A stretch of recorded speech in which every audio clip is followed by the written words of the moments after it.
ब्रह्म सरोवर के मुख्य द्वार के नजदीक आम आदमी पार्टी के कार्यकर्ताओं द्वारा आज रखा जा रहा उपवास। दिल्ली के मुख्यमंत्री अरविंद केजरीवाल की गिरफ्तारी के विरोध में उपवास। कुरुक्षेत्र लोकसभा सीट से इंडिया गठबंधन प्रत्याशी डॉक्टर सुशील गुप्ता ने भी उपवास में लिया भाग। दिल्ली के मुख्यमंत्री अरविंद केजरीवाल की गिरफ्तारी के बाद से ही आम आदमी पार्टी लगातार रोष प्रदर्शन करती आ रही है। इसी कड़ी में आज कुरुक्षेत्र में विश्वविख्यात ब्रह्म सरोवर के मुख्य द्वार के नजदीक आम आदमी पार्टी कार्यकर्ताओं द्वारा एक दिन का उपवास रखा गया। इस उपवास में कुरुक्षेत्र लोकसभा से इंडिया गठबंधन के प्रत्याशी सुशील गुप्ता ने भी भाग लिया। पत्रकारों से बातचीत में सुशील गुप्ता ने कहा कि भाजपा लोकतंत्र की हत्या करने में लगी है। विपक्ष के नेताओं को लगातार जेल में डाला जा रहा है। उन्होंने कहा, जब हम अपने कार्यक्रमों की परमिशन प्रशासन से मांगते हैं तो हमें गालियां जवाब में मिलती हैं। इससे जाहिर होता है कि प्रशासन के बीच में भी भाजपा के लोग बैठे हैं।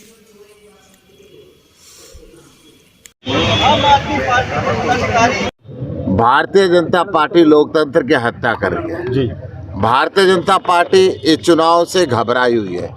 भारतीय जनता पार्टी अरविंद केजरीवाल से घबराई हुई है। चलते चुनाव के बीच के अंदर एक ऐसे फर्जी केस में जिसमें आज तक 25 पैसे नहीं मिले, सिटिंग मुख्यमंत्री को गिरफ्तार करके भारतीय जनता पार्टी ने अपनी कायरता का परिचय दिया है। और यही कारण है कि आज हरियाणा के अंदर, यूपी के अंदर, गुजरात के अंदर, पंजाब के अंदर भारतीय जनता पार्टी के लोगों को गांव में घुसने नहीं दिया जा रहा। ये जाति और धर्म की राजनीति करके चाहते हैं कि ईमानदार लोगों को जेल के अंदर बंद कर दें ताकि अरविंद केजरीवाल चुनाव प्रचार ना कर पाए और इनकी पार्टी डर जाए।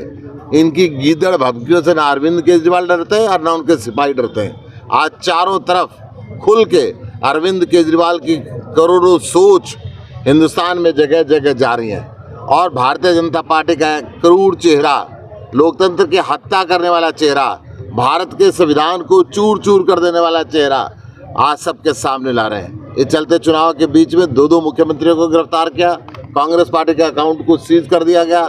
ये चाहते हैं कि केवल और केवल रशिया और चीन की तरह 10-20 आदमी देश के मालिक हों। इस देश का चुनाव का अधिकार को भी खत्म कर दें। शहीदों ने जो शहादत दी थी, लाखों वीरों ने जो शहादत दी थी, इस देश के लोकतंत्र को आगे बढ़ाने के लिए, देश के लोकतंत्र को जीवंत रखने के लिए अभी तक बहुत सी पार्टियां आई, बहुत सी सरकारें आई, परंतु ऐसा लोकतंत्र का गला किसी ने नहीं घोटा जैसा भारतीय जनता पार्टी की वर्तमान सरकार ने घोटा। हम इसकी निंदा करते हैं। आज पूरे हिंदुस्तान के अंदर आम आदमी पार्टी के कार्यकर्ता जगह जगह उपवास रखें। हरियाणा के अंदर भी कुरुक्षेत्र में आज शाम तक उपवास का कार्यक्रम चलेगा। ये कार्मिक उपवास रहेगा।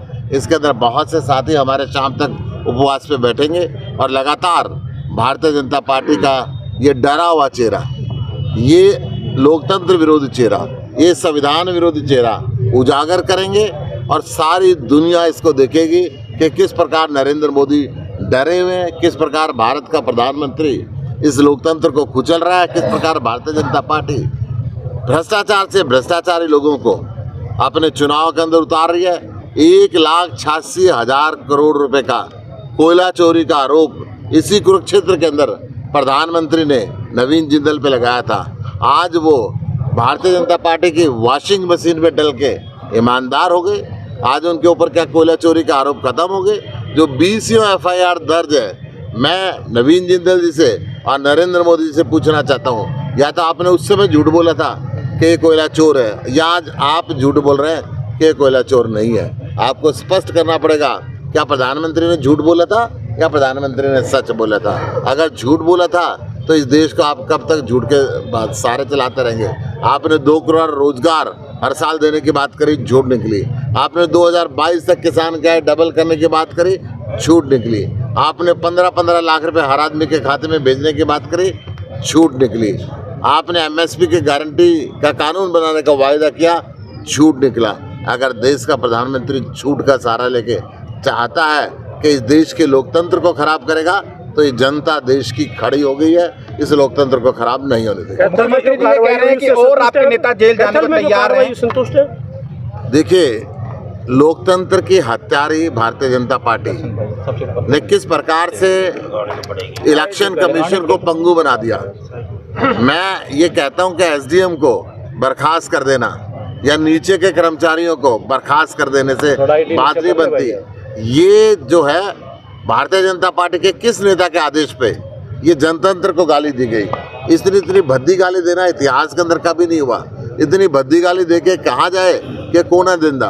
अगर एक तरफ ये झूठ बोलते हैं कंप्यूटर हैक हुआ था, एक तरफ ये सस्पेंड करते हैं, एक तरफ इन बातों को छुपाते हैं, असली चेहरा सामने आना चाहिए कि भारतीय जनता पार्टी के कौन से नेता के दबाव में इन 5-6 अधिकारी और कर्मचारियों को ये कदम उठाना पड़ा। मुख्यमंत्री जी कह रहे हैं आपके और नेता जेल जाने को तैयार हैं, शाहबाद में बोले हैं मुख्यमंत्री, उसको लेकर क्या कहेंगे? मुख्यमंत्री जी आपको बता देते हैं, हमारे सारे नेता जेल जाने के लिए तैयार हैं। तुम्हारी जेल कम पड़ जाएंगी, जेल में जाने वाले कम नहीं पड़ेंगे। जिस प्रकार हरियाणा के मुख्यमंत्री ने किसानों पे लाठी बरसाई, जवानों पे लाठी बरसाई, आशा वर्करों पे लाठी बरसाई, पॉलिटिकल वर्करों पे लाठी बरसाई, पंचायत के सरपंचों पे लाठी बरसाई, सरकारी कर्मचारियों पे लाठी बरसाई, आपका काम है लाठी बरसाना और हमारा काम विरोध हो रहा है इनका बीजेपी जेजेपी का, बकायदा गांव के अंदर जा रहे हैं, पोस्टर लग रहे हैं, वोट नहीं दे के लिए कह रहे हैं। आज हिंदुस्तान का जनमानस जाग चुका है, आम आदमी जाग चुका है और इस भ्रष्टाचारी सरकार को, इस क्रूर सरकार को, इस आतंकवादी स्टाइल के अंदर काम करने वाली सरकार को अब जोर से उखाड़ के फेंक देना। गुप्ता जी, संजय सिंह बाहर आए गए हैं, कुछ दिनों में केजरीवाल भी बाहर आने की संभावना है, ऐसा? जेल के ताले टूटेंगे और केजरीवाल छूटेंगे और वो बाहर आएंगे।